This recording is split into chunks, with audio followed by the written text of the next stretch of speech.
Hello, welcome back to New York Talk, episode 145. I'm your host, Elyse DeLucci. How are you doing? Ignore my nasal voice or not. Sorry, I apologize in advance if you could tell that my voice sounds different. I'm home. I have COVID. Could you die? I thought we were over this. The other day, let me tell you, I felt horrible. My bones were aching. I was like, I need a massage so bad. And I think that a lot, but this was like a real thing. I actually posted in one of the mom groups I'm a part of on Facebook. And I said, does anybody know a good masseuse on the Upper East Side? Like, I'm dying. I was so verklempt, for lack of a better word. You know what I'm saying? I didn't know what was going on. Elmo, stop. He's tearing up my new New York magazine on the floor, which you know Mommy loves to read. Anyway, I just felt off. It was weird. And then, then it was the following day, the same thing. And then I had a fever. And long story short, I took the test. And, of course, positive COVID. Here's the thing. I was just reading an article that New York City public schools don't have any COVID mandates in place for the 2023-2024 school year. Fine. But how do you not have any mandate in place when there's an outbreak going on? I read about an outbreak on CNN earlier in the month. They're calling this the Era strain. But, I didn't really pay a lot of mind to it. I feel like, because we're all so over COVID. But, alas, here we go. By the way, ignore the paper tearing noise in the background because everything's a horror right now. Between my voice and the dog's teeth just ruining Mommy's magazine. Anyway, fact of the day, Pokemon. I'm on such a Pokemon kick, you have no idea. Do you know what Pokemon stands for? Pokemon, I didn't even know it was an acronym. It's not really an acronym. I didn't know it was a shortened word thing for something. Pokemon means pocket monsters. Whoever came out with Pokemon, they started in 1996. That's what they named it originally, Pocket Monsters, and then they shortened it to Pokemon. Learn something new every day. And the reason why I'm talking to you about Pokemon, or I'm on a kick, is because my daughters said to me, tell my daughters they collect Pokemon. Collect is a loose-based word. They wrote it on their Christmas list, and Santa, Mommy, I'm kidding. If they ever listen to us, girls, you know Santa's real. God. No, I think actually this was a Christmas gift from Mommy, not Santa. I got them Pokemon binders that they had on Amazon. Small. They were like little, I don't know, 5x7 or something. Puffy binders. And then I bought them some Pokemon cards to go in the binders, right? And they each have one. Cute. They bring them to school. They're friends. They flip through. I don't know if it's the new, Topps baseball cards or Garbage Pail Kids. I don't know. I was just like, all right, Pokemon. And to be honest, when they said they wanted Pokemon cards, I just thought it, I wasn't thinking anything like collecting for value or trading. I just thought, I have no idea. I just thought, they just wanted to have a little cute hobby that all their friends are doing. Then they turned around and they told me recently that there are Pokemon cards that are worth in the millions. And I'm just like, what? Yeah, right. Forgot about it. Then I watched a TV show, which I'm going to talk to you about in TV Talk, and they started talking about Pokemons. And I'm like, all right, I got to investigate. You know what I mean? Is this the new Bitcoin? What's going on? It's been going on for a long time, though. The Beanie Babies, the thing, and then I have Call Your Mother. Come on, it's a whole thing. Anyway, so I can't believe what I found out. The highest, I'm about to post a video on it, the highest selling Pokemon card, the most valuable Pokemon card is this card called the Pikachu Illustrator. I don't know what that is. I know nothing about anything. Please, come on. It sold for $5.2 million. Logan Paul bought it. Logan Paul, he's like a social media superstar. And he does all these videos for years. And let me say something, Logie. I don't know anything really about you. No offense. It's just because, I'm a mom with the kids and I'm busy. But, I'm assuming you're a regular guy and you became, a social media sensation on YouTube, 10 years ago. I'm just going to go with that. And I'm also going to go with the fact that you're, a self-made millionaire because of your social media stuff, right? And I'm sure that throughout your social media come up, your parents told you were crazy for, doing all these videos online, like all of our families tell us. But how crazy, what did your parents say to you when you told them that you were going to turn around and spend $5.2 million on a Pokemon card? Because that's another level of crazy. Now, not to say, Logan, I think he's has a fiance. I'm not going to sit here and say that you should tell your mother what you're spending your money on. But, Logie, if you were a regular guy, like I'm a regular girl, and all of a sudden, I hit it big and I'm spending $5.2 million, a cool $5 mil on a card. Oh my God, my mother would be like, she's lost her mind. Just call the ambulance, just throw her in the back of the truck, shackle her down, we're taking her to the psych ward. That's because that's what I'm thinking, and I'm already in the social media game. You know what I'm saying? How did you spend that kind of money? It's like all the people that came out of the woodwork, and they were buying the Bored Ape Yacht Club. We talked about that, right? The NFTs, the Bored Ape Yacht Club people, the rappers, they were buying these big, the Bored Apes for $2 million, $4 million to add to their archive. It's like, what? Sometimes you just have to take a step back and you're like, am I really spending my money on this? But anyway, whatever. Logan Paul, he bought the Pikachu card. He spent all his shekels on it. Good for you. It's his biggest investment. He said, out loud, which I don't even know if that's probably true, but fine. And I learned all about this on a new TV show that I'm watching called The King of Collectibles on Netflix. Again, just popped up probably because I've been doing all these Call Your Mother videos and, everything listens to us and we have no privacy. So one of the episodes talked about Pokemon cards and I couldn't believe it. The Logan Paul, this Illustrator card. The having my daughter say it to me. Then now seeing it on TV, I'm like, oh my God.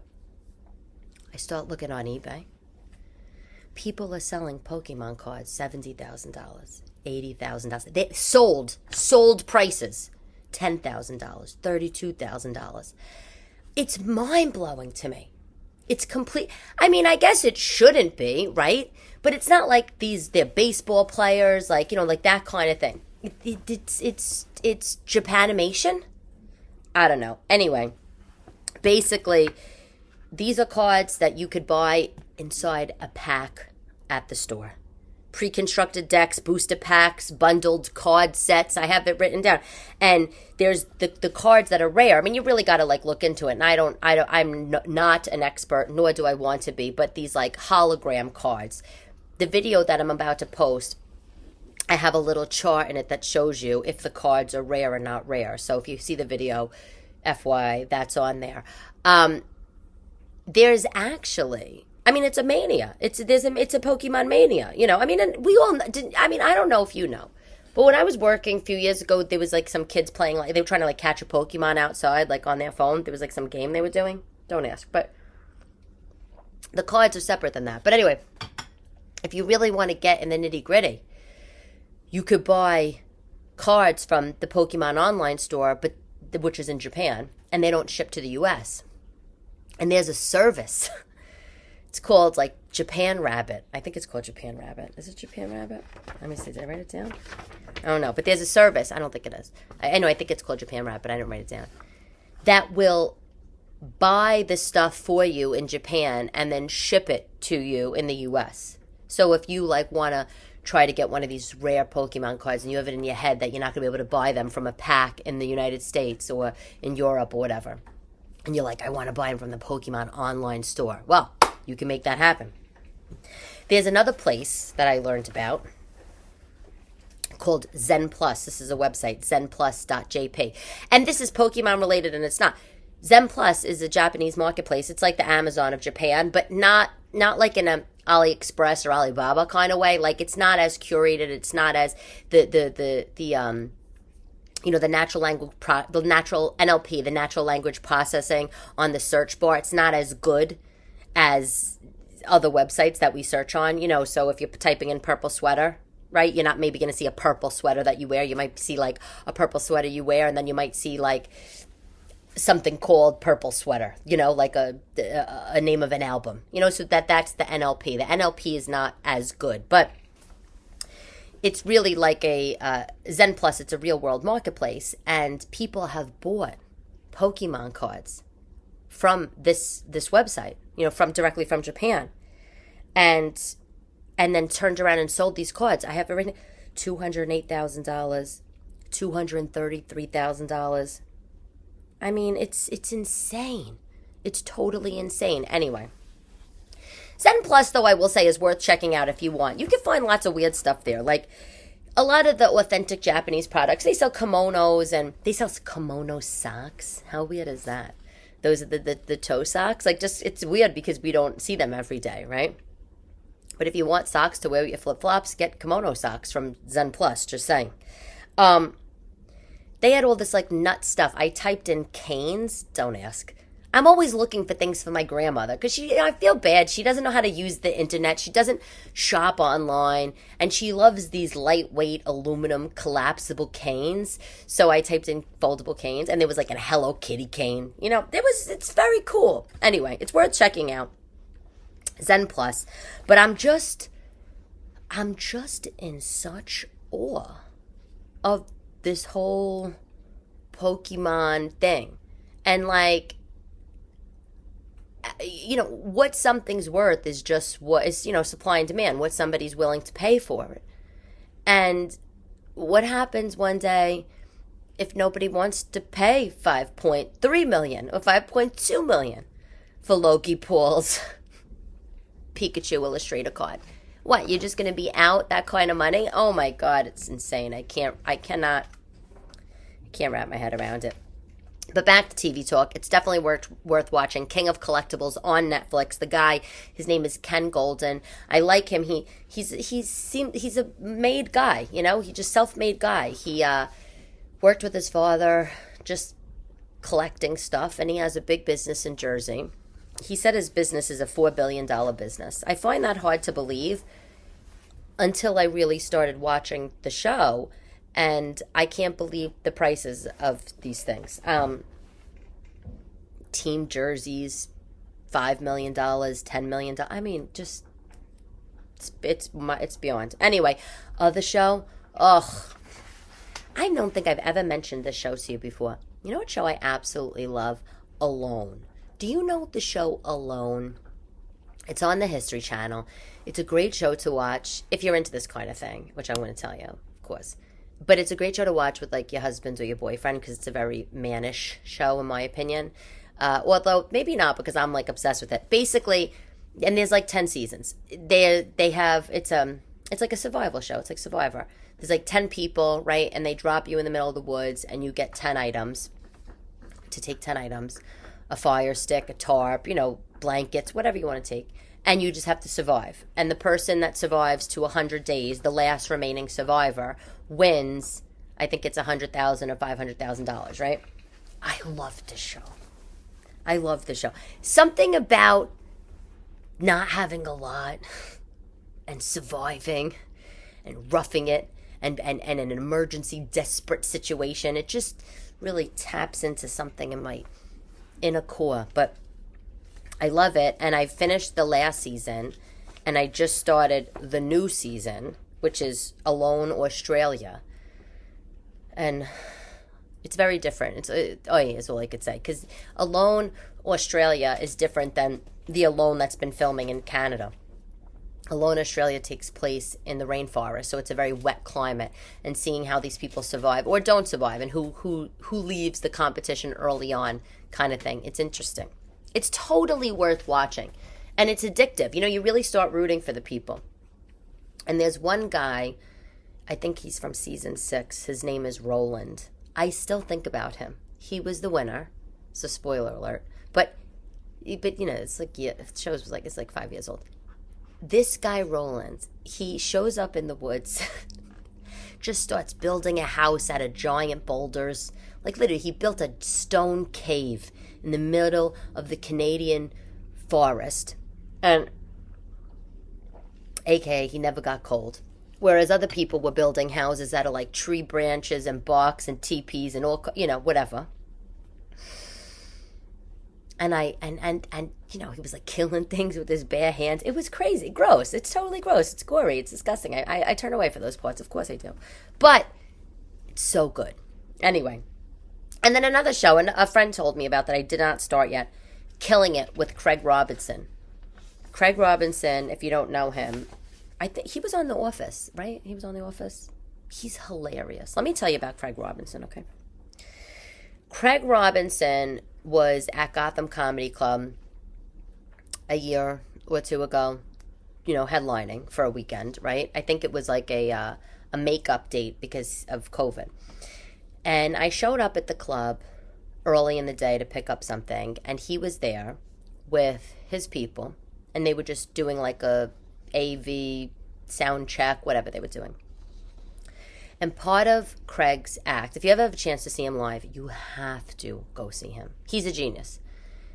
Part of his act is he has this like keyboard, and you know, he just like plays songs. He's like a savant. He could play any song on demand, and he sings and he does jokes, and he was doing it during his sound check. But it wasn't an act. It was like the guy, like some guys in the sound check were like, "Oh, do you know this song?" Yeah. And he just did it. Like a savant would do it, you know?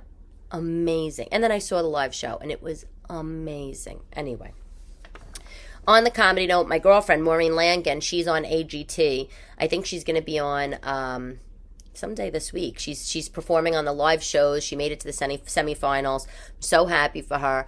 Maureen, I think she's in her mid-50s or early 50s. Sorry, Maureen, if you're in your 40s. Like, no offense, who cares? Nobody knows anything anymore.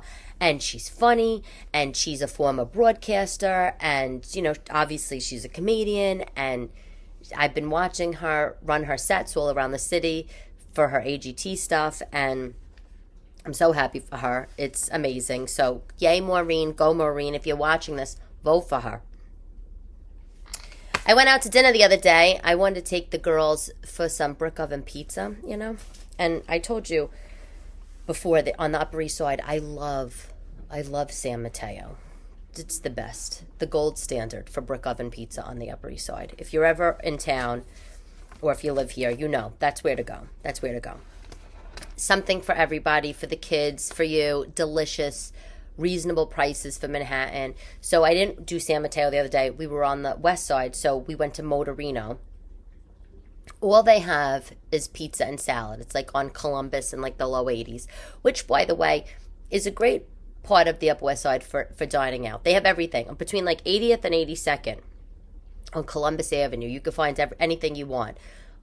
Greek, there's Telios, there's Viand, fabulous diner, there's Big Gay ice cream, I love, there's Mamoon's, falafel, no tables, just like a grab and go, there's sushi, then there's Motorino, amazing. So, I haven't been to the Motorino with the girls, and we went. Can you believe they hated it?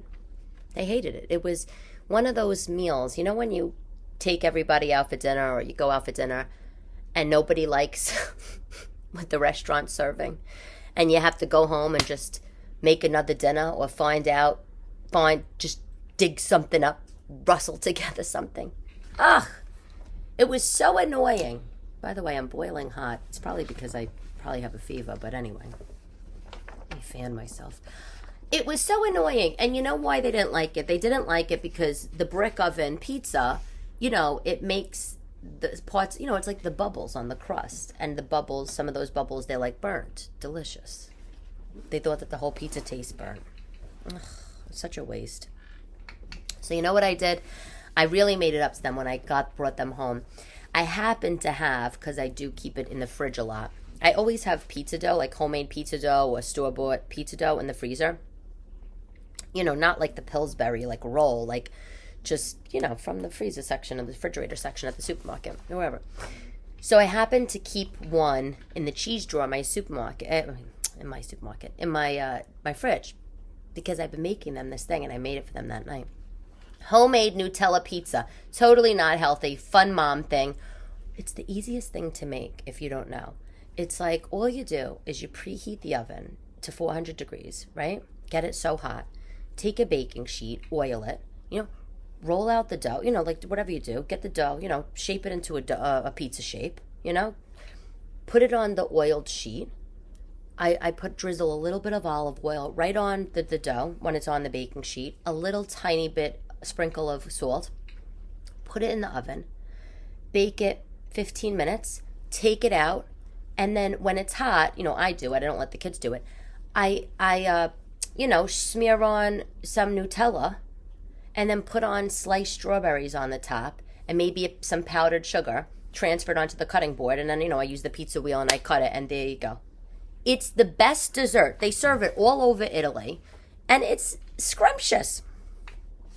So they might have not ate the beautiful brick oven pizza from Motorino, but they lucked out because they came home and had chocolate pizza, is basically what I'm telling you. Oh my God. I don't know how it came up the other day, but I think I was with my sisters.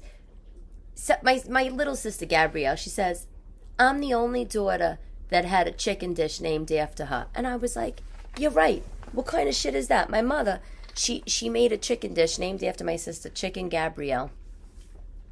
I want to tell you how to make it because I made it the other day and it's so good. All my mother would do is she would make, we bake our chicken cutlets. We don't fry because, my line, we need pants that fit. That's why.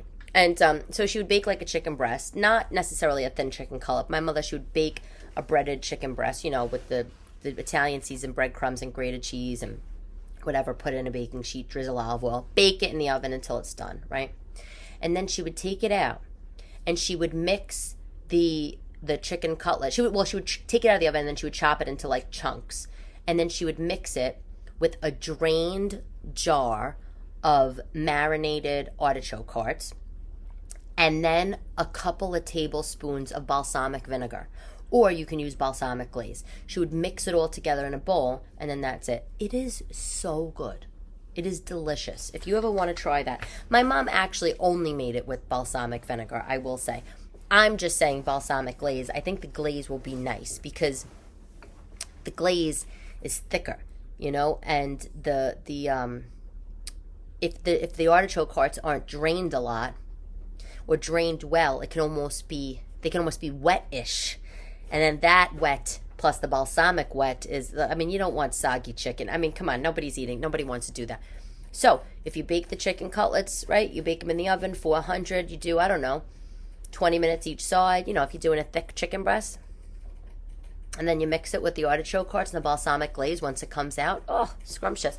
Put that over a salad with arugula. Is not a fabulous dinner? Come on. Of course it is. Britney Spears, poor Britney Spears, she's getting divorced. After 14 months of marriage, they were together for 6 years. I'm dying to know what happened. We'll never know. We'll never know the truth. Apparently, it's irreconcilable differences. Fine. Here's the thing. I know I don't know her. I know I have nothing in common with her. But I'm rooting for her. I'm hoping that she's not doing this because she's on some mania kick or something, and she's doing it because, they really just decided to maturely split up because they're not right for each other, or maybe she decided to get rid of him because he was a mooch and he's an asshole or something. I don't know. I always thought the relationship felt a little weird for some reason. They have a big age difference. Fine. That's fine. I have that with Chris. But I don't know. There was just something that never really sat well with me. And because she had the wedding and she didn't invite any of her family. And I know there's drama, but don't you think that at least your husband or your husband-to-be would insist that maybe somebody's there, or I don't know. Or how about all these videos she does online? Again, it's her thing, but if you ever see her on Instagram, her pants are so low. She's a millimeter away from showing her whole vagine on the internet. How does your husband or your fiance, your boyfriend, how does he not step in and say, listen, I love you, but can we pull it up a couple inches? You know what I'm saying? There's something there that just doesn't sit right with me. And I'm always, anyway, aren't we always a little suspicious? Come on. When some big star's dating somebody that's also a wannabe star, personal trainer slash cook slash waiter slash bartender slash, we'll do anything to be a star. Like, aren't we all a little, come on. I don't know. I have a question for you. Serious question. It's always serious. What did your family call a pacifier when you were growing up? Let me tell you why I'm asking you. Because the other day I'm talking to my girlfriends, and we're talking about someone had a baby, and I said, and they said something about the baby has the pacifier in the mouth, and I had said, the baby has a nippy in the mouth all the time. And they were like, a what? A nippy? And I said, yeah, a nippy. I don't know. Like, that's what my mother called it. They said, what did you call your kid? They said a nippy, sometimes a passy. Paul, the tooth, his family, they used to call it a passy. So we would say nippy, passy. And then we started talking about this. And it was like, what were the names? It was a binky, a passy, a nippy, a dummy.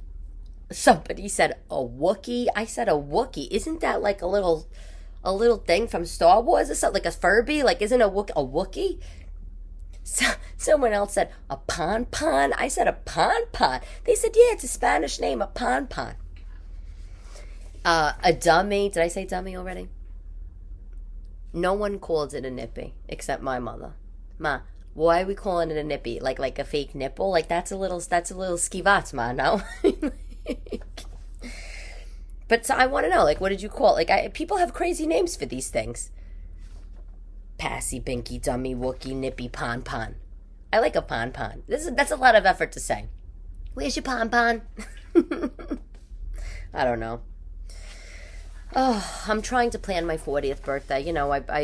I took the question to the gram. I think I'm going to do a party. I'll do like a spa day for myself or something. I was going to do Atlantic City, but the thing about Atlantic City is it's such a commitment. For my friends and I, like, we all have kids that are young. It's back to school. My birthday's at the end of September. It's going to be back to school. Everybody's busy.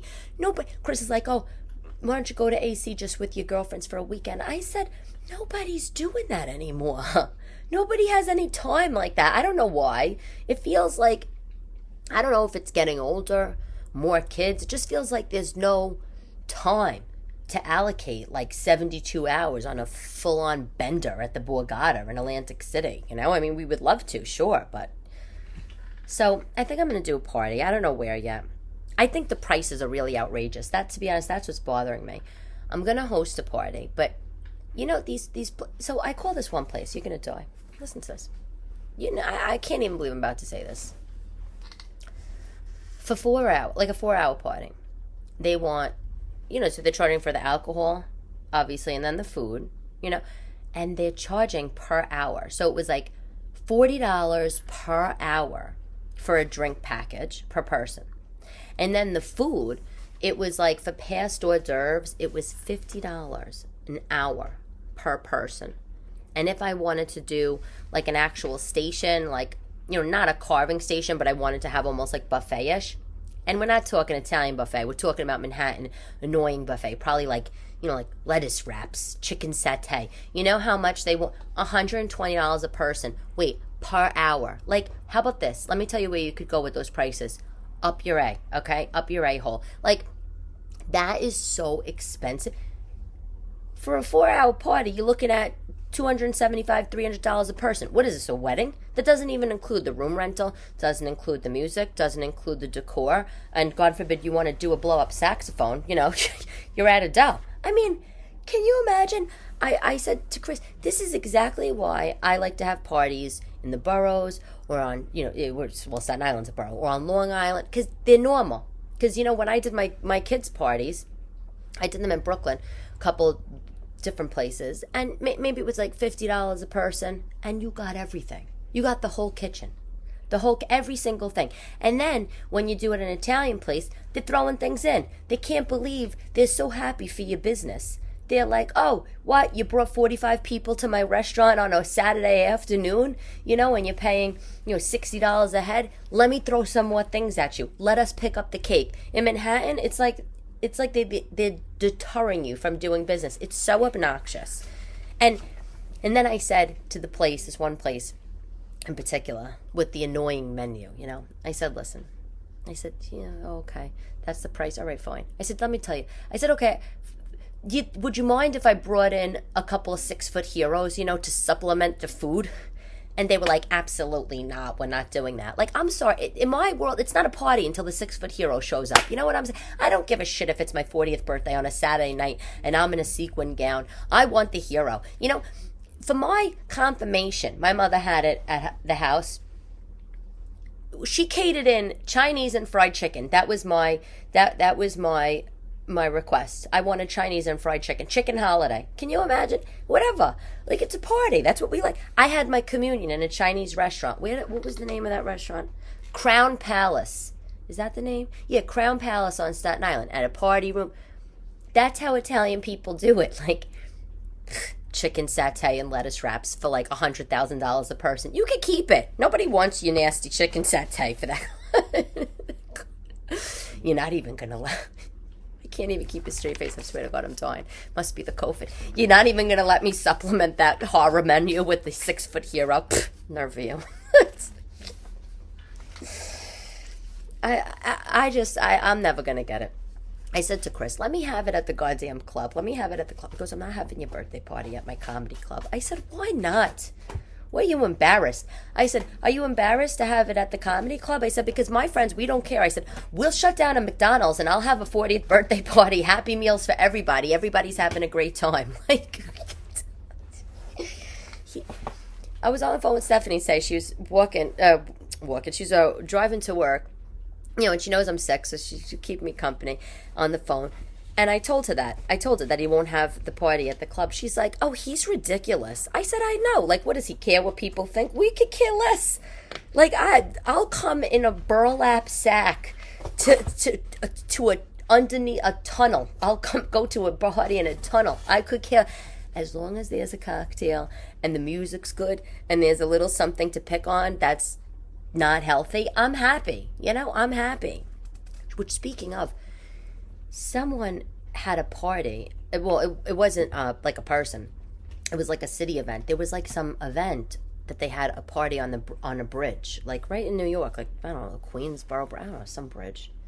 I saw it on one of these Instagram accounts. I commented, I said, oh my God, the Italian mother in me is getting so nervous looking at this. Elmo, stop ripping up all of my stuff. A party on a bridge? Like, that's, oh God. Does that not give you, like, the shivers? Like, come on. I don't know. So we'll see. I did a post about my favorite vintage jewelry store in Manhattan, Pippin Jewelry in Chelsea. You got to go there. It's very cool. You know what they had? I didn't buy it because the price was ridiculous. A mitzvah locket. I don't think a lot of people know what this is, so I'm going to probably do a post about it. But a mitzvah, not mitzvah, not to be confused with mitzvah. Mitzvah, not to be confused with mitzvah. Did I say that right? All right, whatever. You get it. A mitzvah locket is a type of locket from the Victorian era, right? Like the 1800s. And if somebody was that like lovers or best friends would give one another if you were going away for a long period of time. The mitzvah, the word in Hebrew means watchtower. So, and the definition is like, may God watch over you. May God watch over your loved ones, right? So you would give this locket as a gift to like your boyfriend or your girlfriend. Really, your boyfriend would give it to the girlfriend, right? If he was, say, going off to a war or he was moving away, to let her know that he loves her, he wants God to watch over, blah, blah. It's meant to be for love or a token of friendship. I just love the whole story of a mitzvah locket. So I'm at Pippin Jewelry and they have one. And I don't know if it was 14 karat. I think it was 9 karat. For some reason, antique jewelry, there happens to be a lot of antique jewelry in 9 karat. But they wanted like $1,200 for it. And I thought, that's a lot. I actually have one. This one was nicer than the one I have. So I'm going to wear it and I'm going to do a post on it and I'm going to show you. But it's such a cool thing. And like I said, popular in the Victorian era. Again, popular in the 1900s when the men went off to go fight in World War I. That was it. That was the wartime. mitzvah locket. Look it up. Lots of mitzvah jewelry. Not only lockets, it was mitzvah bracelets and rings and all that. Very, very cool. That's my product of the day. It's not even really a product. It's more just the store. If you're in town, it's definitely worth checking out if you like going to see those old relics. But like I said on the post, someone said, well, the prices, I said, listen, it's Manhattan. Like, and the prices of Manhattan are what they are. Like, if there was this store in, the middle of Long Island, I'm sure it's going to be a lot less, But for me, I think it's great finds. You got to go. And quote of the day. Oh my God. Before I even say the quote of the day, can I tell you this? My new couch came. My new purple couch and my pink recliner chair. I'm turning my living room into I'm doing a Barbie core aesthetic. I am so happy I did it. I swear to God, sometimes just giving that little design lift is all you need, I'll wake up in the morning and I walk into my living room and I've totally forgotten that I changed it from dark to light, and what a difference it is. I'm like a new person. I love it. Anyway, now it's time for quote of the day by Charles Schulz from everybody knows, from Peanuts, right? Everybody's favorite. The definition of love, according to Charles Schulz: love is sharing your popcorn. And I'm Elyse DeLucci, and this is episode 145 of New York Talk. Love to love you, baby.